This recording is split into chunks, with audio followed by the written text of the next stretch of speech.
Assalamualaikum warahmatullahi wabarakatuh. Selamat pagi para mahasiswa ceria.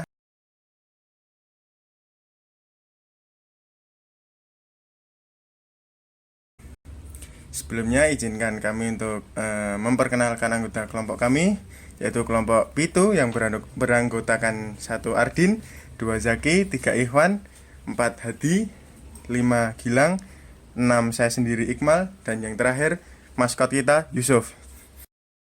Oke, langsung saja pada pembahasan yang pertama, yaitu tentang pengertian kurban, akan dibacakan atau dijelaskan oleh saudari Hadi. Silakan Hadi.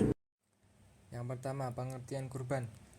Kurban berasal dari kata qoriba yang berarti dekat atau mendekatkan. Kurban sendiri dilaksanakan oleh umat Islam pada hari raya Idul Adha yang bertujuan untuk meningkatkan ketakwaan kepada Allah Subhanahu wa taala. Selain untuk meningkatkan ketakwaan kepada Allah, berkurban pada hari raya Idul Adha juga sebagai hari untuk memperingati yang dimana Nabi Ibrahim alaihissalam yang diperintahkan oleh Allah melalui mimpinya untuk menyembelih anaknya, yaitu Nabi Ismail alaihissalam, yang kemudian diganti dengan domba oleh Allah karena tingkat ketakwaan dan pengorbanan beliau kepada Allah Subhanahu wa taala.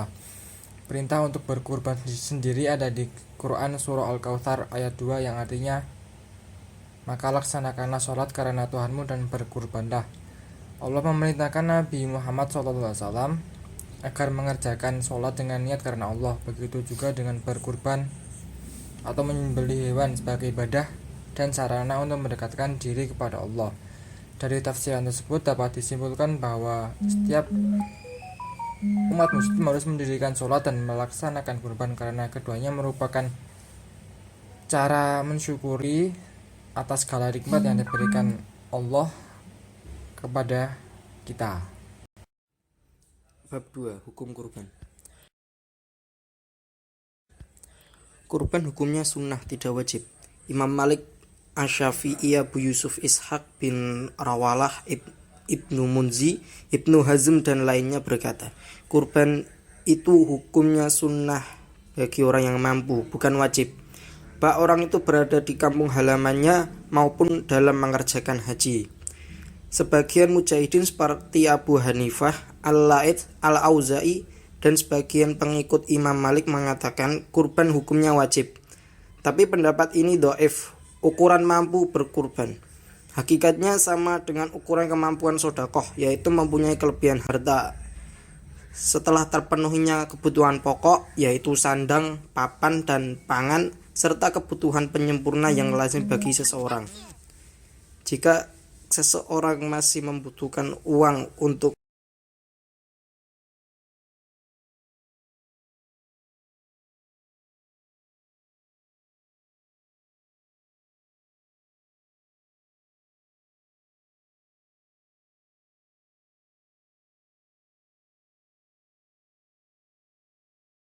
Yang ketiga, keutamaan berkurban. Berkurban merupakan amalan yang paling disenangi Allah Subhanahu wa taala pada saat Idul Adha.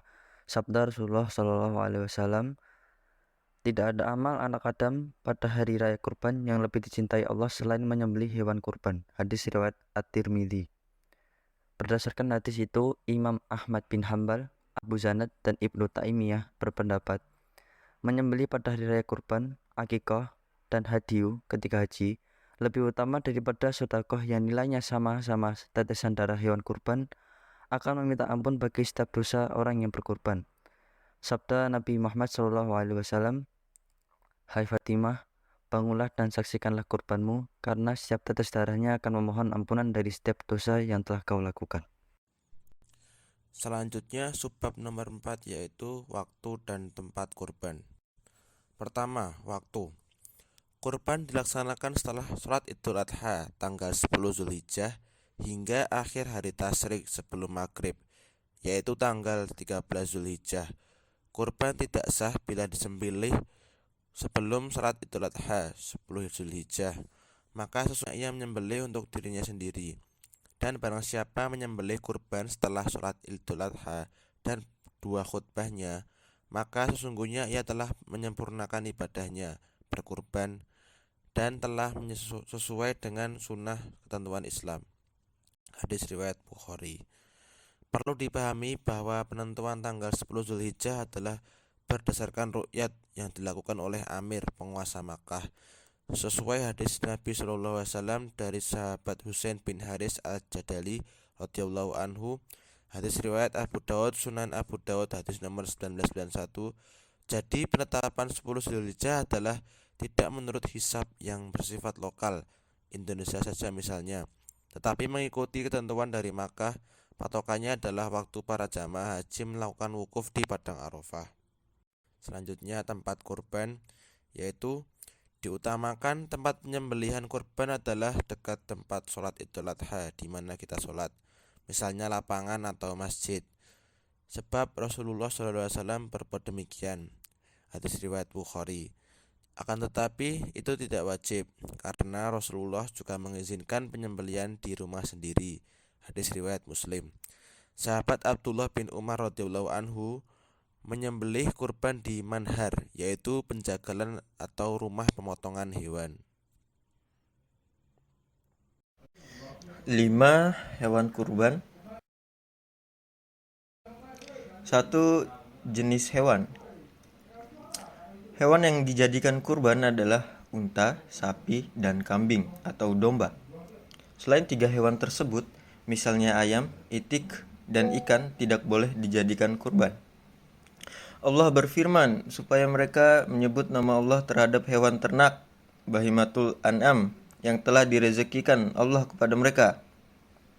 Dalam bahasa Arab, kata bahimatul an'am atau binatang ternak hanya mencakup unta, kambing, bukan yang lain.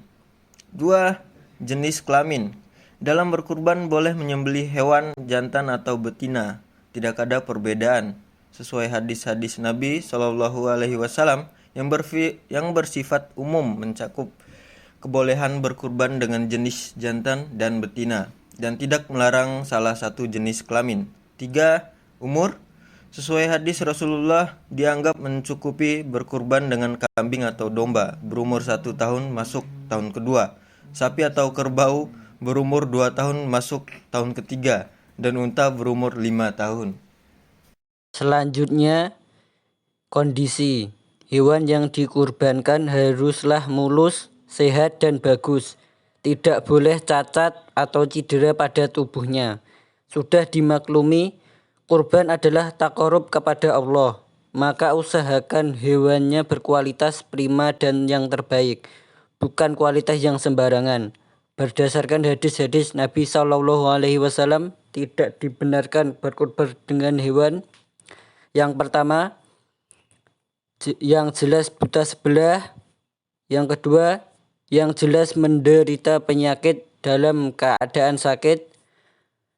Yang ketiga, yang jelas pincang jalannya. Yang keempat, yang jelas lemah kakinya serta kurus. Yang kelima, yang tidak ada sebagian tanduknya. Yang keenam, yang tidak ada sebagian kupingnya. Yang ketujuh, yang terpotong hidungnya. Yang kedelapan, yang pendek ekornya atau karena terpotong atau putus. Yang kesembilan, yang rabun matanya. Hewan yang dikebiri boleh dijadikan kurban, sebab Rasulullah pernah berkurban dengan 2 ekor kibas yang gemuk, bertanduk, dan telah dikebiri, atau al-ma'uju'ain. Hadis riwayat Ahmad dan Tirmizi. Oke, selanjutnya yaitu teknis penyembelihan. Sebelum menyembelih hewan kita harus mengetahui beberapa aspek dahulu, yaitu nomor 1, penyembelihan beragama Islam harus dan pasti. 2, binatang harus halal, baik halal zatnya maupun memperolehnya, atau biasa disebut halalan thayyiban. 3, alat untuk menyembelih harus tajam, setajam silet, agar hewan yang disembelih tidak tersiksa. Misalnya tajam itu pemotongan semakin cepat dan tidak menyiksa hewan. Dan terakhir, tujuan menyembelih untuk diridhoi Allah, yarjuna rahmatahu wa yakhafuna adzaba. Oke, langsung saja, yaitu tata cara penyembelihan sebagai berikut. Pertama, hewan yang akan dikurbankan dibaringkan ke sebelah rusuknya yang ke kiri dengan posisi mukanya menghadap kiblat, diiringkan dengan membaca doa Rabbana taqabbal minna innaka antas samiul alim, yang artinya, ya Tuhan kami, terimalah kiranya kurban kami ini, sesungguhnya Engkau Maha mendengar lagi Maha mengetahui. Jadi usahakan sapinya itu menghadap ke selatan terlebih dahulu, lalu diberukkan atau dibaringkan ke kiri sehingga muka dari sapi menghadap ke kiblat. Selanjutnya nomor 2, penyembelih meletakkan kakinya yang sebelah di atas leher hewan agar hewan itu tidak menggerak-gerakkan kepalanya atau meronta-ronta. Penyembelih itu atau biasa disebut janggal. Janggal itu berada di utara sapi, di atas kepala si sapi, lalu meletakkan kaki kanan atau kaki kiri di daerah kepala sapi. Kemudian nomor 3, penyembelih melakukan penyembelihan sambil membaca Bismillahirrahmanirrahim, yaitu artinya dengan nama Allah, Allah Maha Besar. Dapat pula ditambah dengan bacaan sholawat pada Nabi SAW. Para penonton pun dapat meneriakkan gema takbir Allahu Akbar. Kemudian nomor 4, penyembelih membaca doa qabul supaya kurban diterima Allah, yaitu Allahumma minka wa ilaika. Allahumma taqabbal min, sebut nama orang yang berkorban. Artinya, ya Allah, ini adalah darimu dan akan kembali kepadamu. Ya Allah, terimalah dari siapa yang berkorban. Penyembelihan yang afdal dilakukan oleh yang berkorban itu sendiri, sekalipun dia seorang perempuan, namun boleh diwakilkan oleh orang lain, dan sunnah yang berkorban menyaksikan hewan yang dikorbankan itu. Kemudian dalam penyembelihan wajib terdapat 4 rukun penyembelihan, yaitu 1, adzabih. Setiap muslim meskipun anak-anak tapi harus yang mumayyiz sekitar 7 tahun boleh memakan sesembelihan ahli kitab Yahudi dan Nasrani. Menurut mazhab Syafi'i dan menurut mazhab Hanafi makruh. Menurut mazhab Maliki tidak sempurna tapi dagingnya halal. Jadi sebaiknya penyembelihan beragama muslim. 2, Abu Zabih, yaitu hewan yang disembelih. 3, Al-alah, yaitu setiap alat yang dengan ketajamannya dapat digunakan menyembelih hewan, seperti pisau, besi, tembaga, dan lain-lain. Tidak boleh menyembelih gigi, kuku, dan tulang hewan. Hadis riwayat Bukhari dan Muslim. Kemudian nomor 4, adzab, yaitu penyembelihan itu sendiri. Penyembelihan wajib memutus saluran nafas. Dan selain saluran nafas, ada 4 saluran yang harus terputus. Nomor 1, hulkum atau saluran nafas itu sendiri tadi, yaitu saluran tempat lewat udara ke paru-paru. Nomor 2, mari' atau saluran makan dan minuman, biasa disebut kerongkongan atau esofagus. Dan yang terakhir adalah 2 wajat, sepasang saluran tempat lewatnya darah dan biasa disebut saluran vena dan arteri. Oke, cukup sekian presentasi dari kami. Presentasi yang usai begitu cepat, sama halnya dengan dia yang kisahnya singkat namun kenangannya sangat melekat.